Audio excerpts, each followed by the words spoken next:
There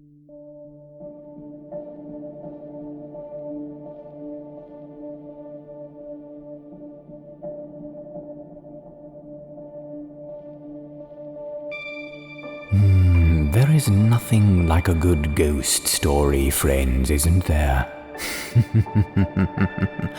Of course, as a vampire, I'm partial to suggesting my own species, but I would be remiss if I denied the power of fear from those creatures unseen, and chief among them are naturally ghosts. Yes, friends, we are here to hear stories about ghosts, and I can't wait to tell them to you. I am your host, GM Danielson, and this is Horrorcraft.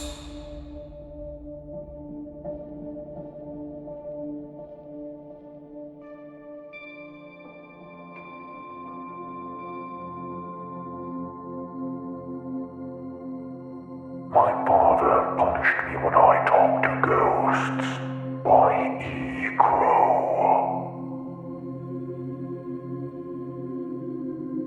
I've been blind since I was born. As I grew up, everything was described to me in such vivid detail I didn't even realize why it was that important to see, especially having no reference point to compare it. We lived on a single-floor ranch house. That's what Father told me. In my mind, I could see, of course, although unlike how a sighted person could. I had spatial awareness. I knew where my bedroom was, the bathroom, the living room, and the kitchen. Each wall had its own texture. I don't know if that was done on purpose, or that I could feel things others never noticed.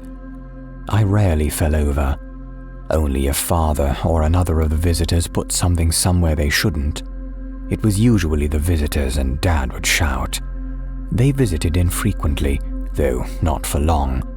Father said I shouldn't speak to them, that it unsettled him.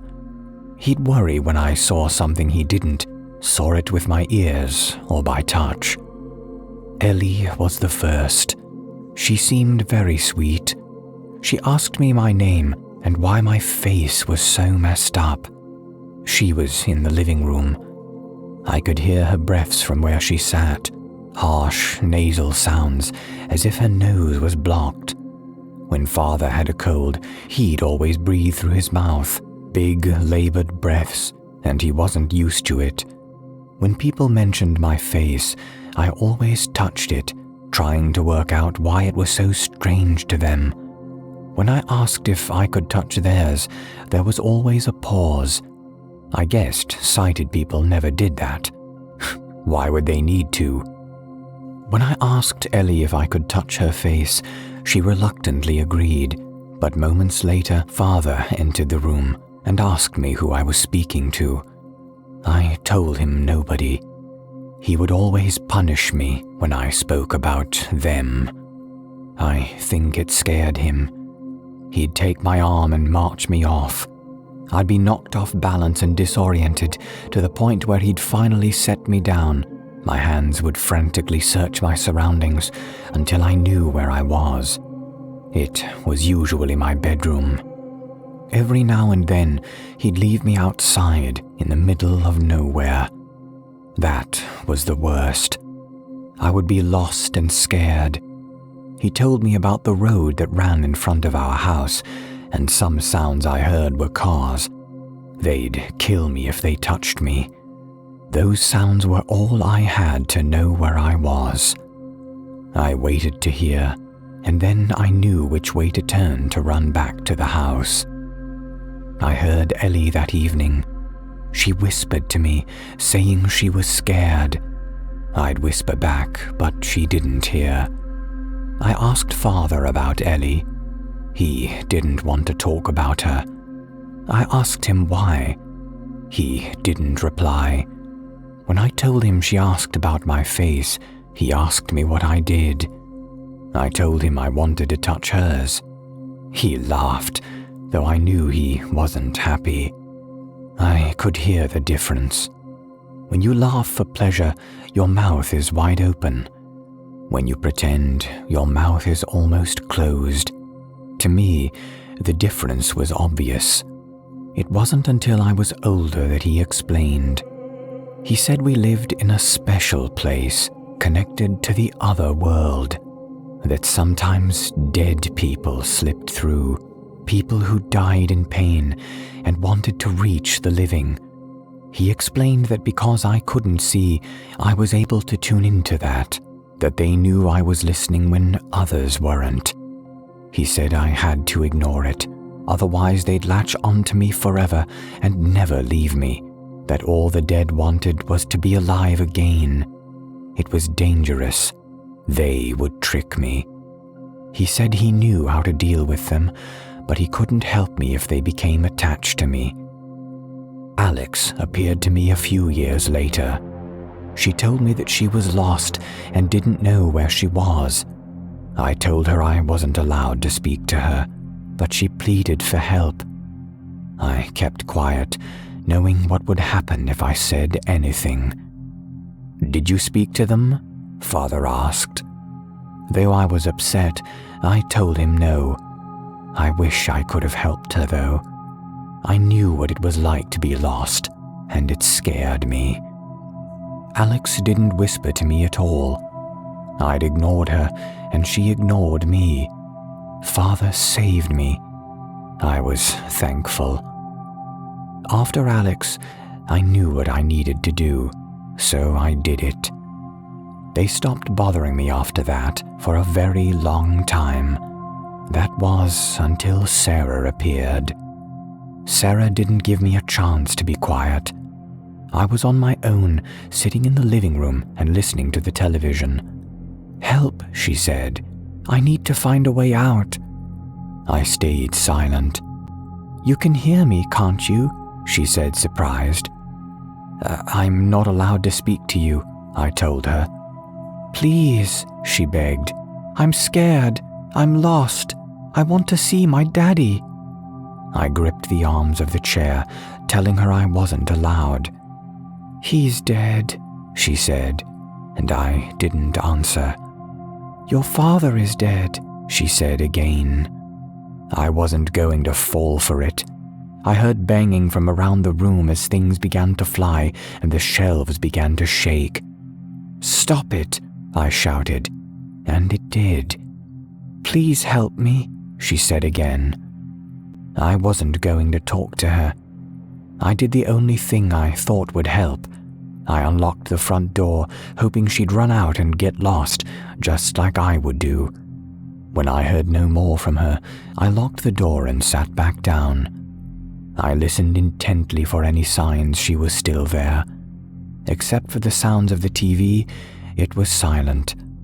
I hated when my heart raced. I became all too aware of the tick-tock feeling rise and fall within my chest, like it was about to explode. When I heard my father's voice, I screamed. "Son," he said, I need your help. I think I'm dying." I did what he told me to do, and I didn't speak.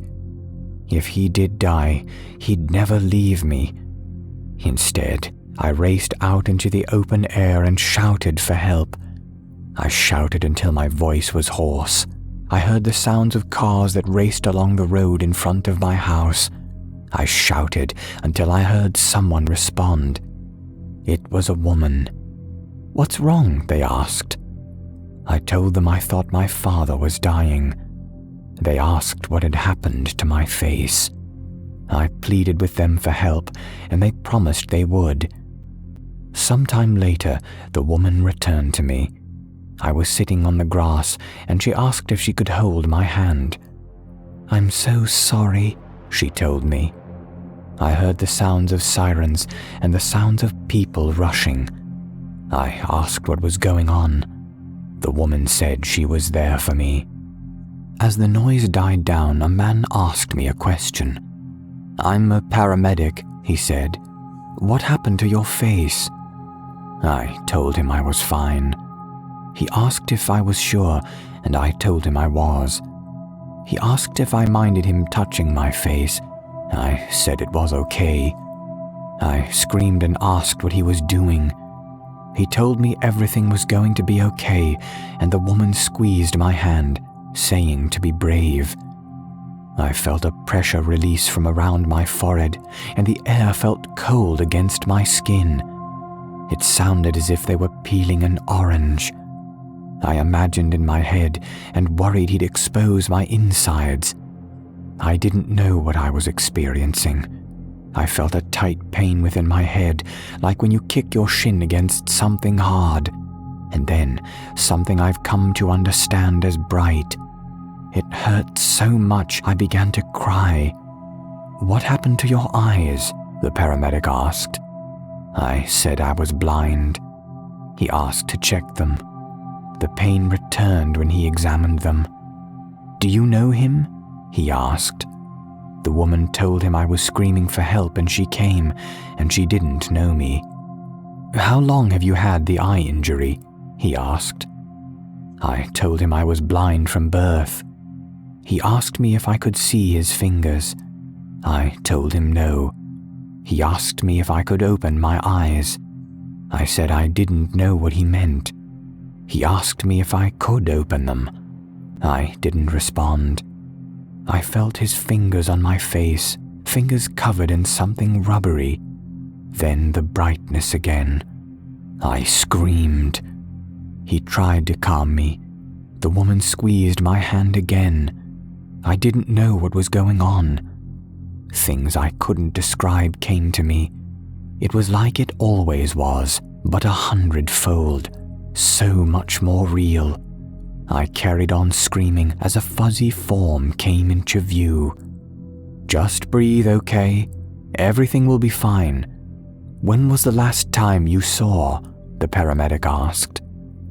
As my heart began to calm and my breathing slowed, I was distracted by what I was experiencing. It overwhelmed me. I wanted to cry, and I did. "How long has it been?" he asked again.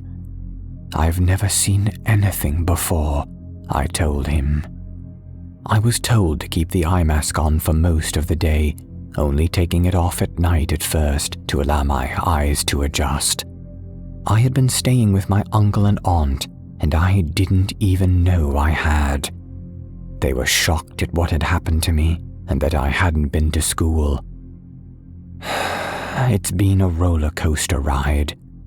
The doctors said I may never get my perfect vision, though I will take what little vision I have. It's a godsend. I've been learning to read and write for the past few years. Sorry if my English isn't brilliant.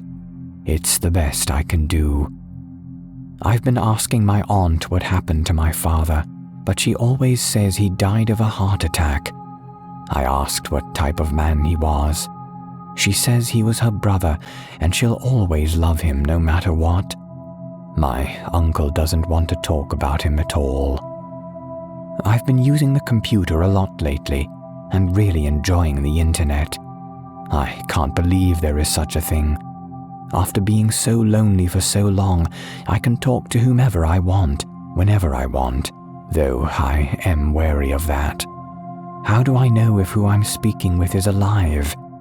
No one seems to worry about that like Father did. Someone asked me today who I was. I was on a forum talking about the spirit world. I was so happy to find people who I could relate to. They sent me a link. They asked if I was the same person. It was an article on a true crime website. It was about my dad. They mentioned me by name, that I was bound so I couldn't see, that my mother had gone missing soon after my birth, that my father always wanted a daughter. They found 14 bodies in the basement. They said one got away, a girl by the name of Sarah Frank. She was the one to call the police. They supposed he parked the car around the back of the house. That's where they found it. He carried them into the basement via the storm entrance, where he'd leave them. Sarah had managed to get away after she agreed to be his daughter, following 4 days of sustained torture. She then stabbed him with a kitchen knife he'd placed on the counter to butter some toast. I didn't want to believe it, and I'm not sure I would have if it weren't for the names of the victims. Two stuck out, Ellie Farmer and Alex Riddle, but I'd spoken to them in the living room. To this day, I wonder if my father was honest with me about one thing in his life. Did I speak to them before or after he killed them?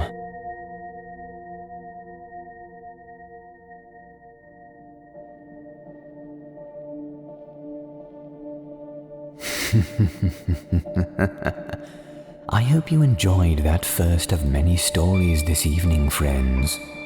Nothing like a good ghost tale, am I right?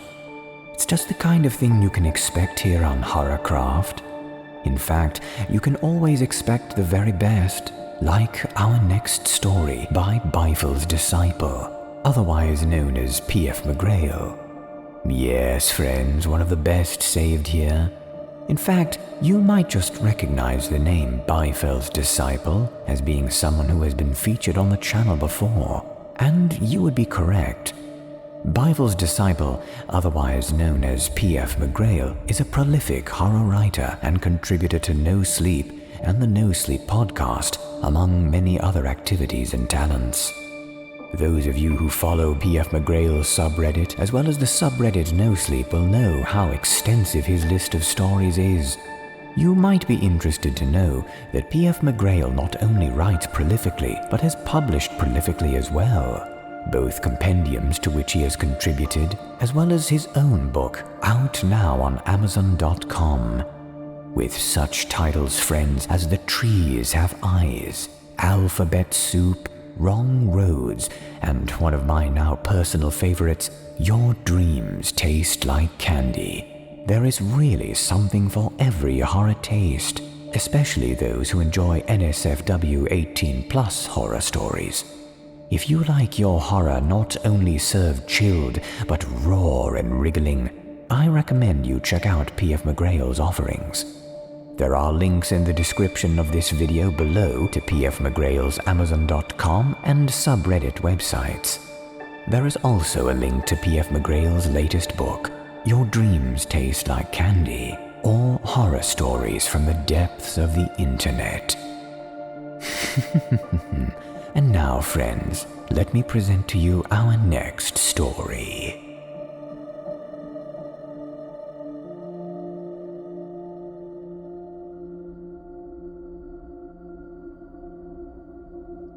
There are so many things we don't appreciate when we're alive, Rose said as she gently rocked back and forth in her chair. People are so selfish when they think about life and death, so concerned about how many things will go on without them.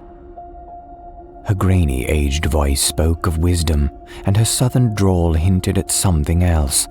Not culture exactly, nor experience, nor sorrow, but some combination of the trinity that tells me how little I know. She needed to articulate nothing in order for these ideas to emanate from her. It's losing the sunrises, the taxes, the cleaning messes off the ground, the everyday things that we only ever experience in the context of our own observation that shock dead folks. It's isolation from the mundane that people are so lost without. That's what makes being dead just so hard. I nodded silently, sipping politely on my tea as though I was enjoying it. The cicadas were making their own conversation, forcefully outspoken in the Georgia heat. I stared at the miles and miles of undeveloped greenery in front of us and asked Rose if she ever got lonely in this stretch of empty space and stillness. Lord, no. Why do you think people dream of vacationing at the beach? A few moments of silence lingered before I realized that she was expecting an answer. I told her that I didn't know. It's because there is nothing on earth that a rich or poor man can afford, which tops 5 minutes of peace and silence. I pondered on this. I had no response. And believe me, there is nothing an 80-year-old woman wants more than peace and silence after listening to the dead all day. We rocked back and forth for a few more moments without speaking. Thunder rumbled tentatively in the distance as to whether an appearance was warranted. The day was still hot. It was dominated by the kind of humidity that causes clothes to stick to skin like neither had ever been washed. Tacky, grimy.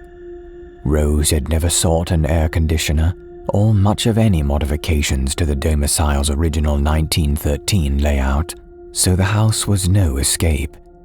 She didn't seem to mind. Her blue veins were visible through paper-thin skin that periodically drew a teacup to her lips. She rarely looked at me. "So what do the dead say?" I asked. The silence didn't feel broken because the day was peaceful. Rose waited a few moments before responding. She took another deliberate sip of tea. She sighed. "Mostly, I hear from people who are afraid of what they've become, and I think refusing to accept it means that it hasn't happened." She stopped rocking.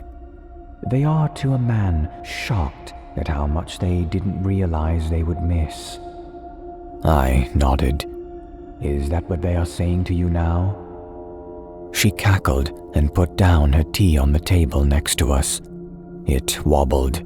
Then Rose leaned over, looked me in the eye, and smiled a big, toothy grin.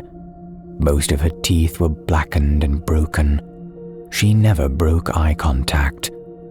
"What they're telling me now, Julienne, is how you've come out here under the pretense of talking to a crazy old woman, but are planning to gut me like a fish while no one can hear the screams." Spittle drooled from the edge of her mouth. She continued to stare, unblinking.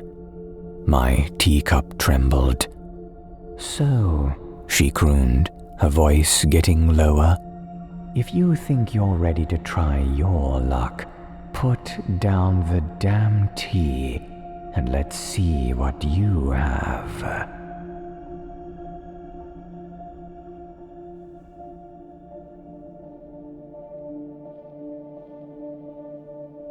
You can find P.F. McGRAIL's chilling and daring stories on www.reddit.com/r/Byfel's Disciple.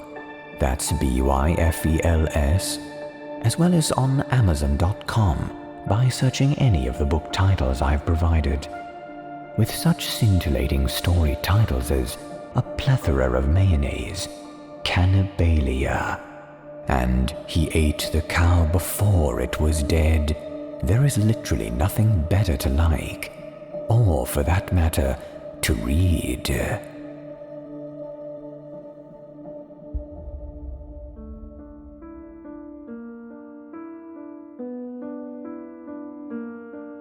Forehead Kisses by Lil Chicks. When my boyfriend first moved into our apartment, everything seemed okay. I moved in after he had been there a month or two, and we started our life together in our little home. We made dinner together, played video games together, and slept curled up each night. But our favorite thing to do together? Watch supernatural documentaries and movies. Our main addiction was ghost adventures. We'd watch it for hours on end, and he would often end up falling asleep in the middle of an episode. I would turn the TV off at this point and try to get some rest. After about a month of this being our routine, we started noticing strange things happening in the apartment. My boyfriend would wake up in the middle of the night to tell me I was talking in my sleep. Not just normal mumbling sleep talking, but ominous clear sentences that scared him enough to turn the lights on. One of the scarier things I remember him telling me was, "It's outside. I hear it. It's tapping on the window. Don't let it in."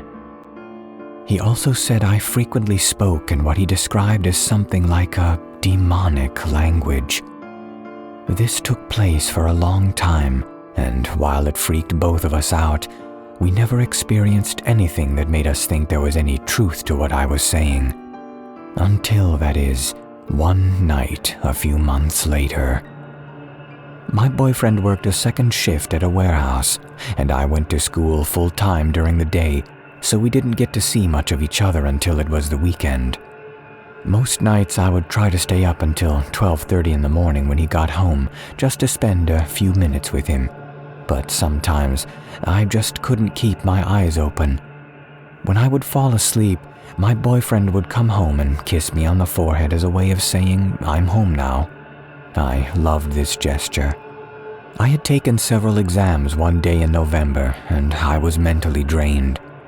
I strained to stay awake, but I remember looking at the red 11 p.m. on my alarm clock while my eyes shut.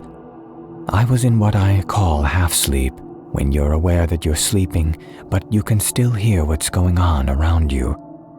I was like this for quite some time, until I heard the little click of our door unlocking.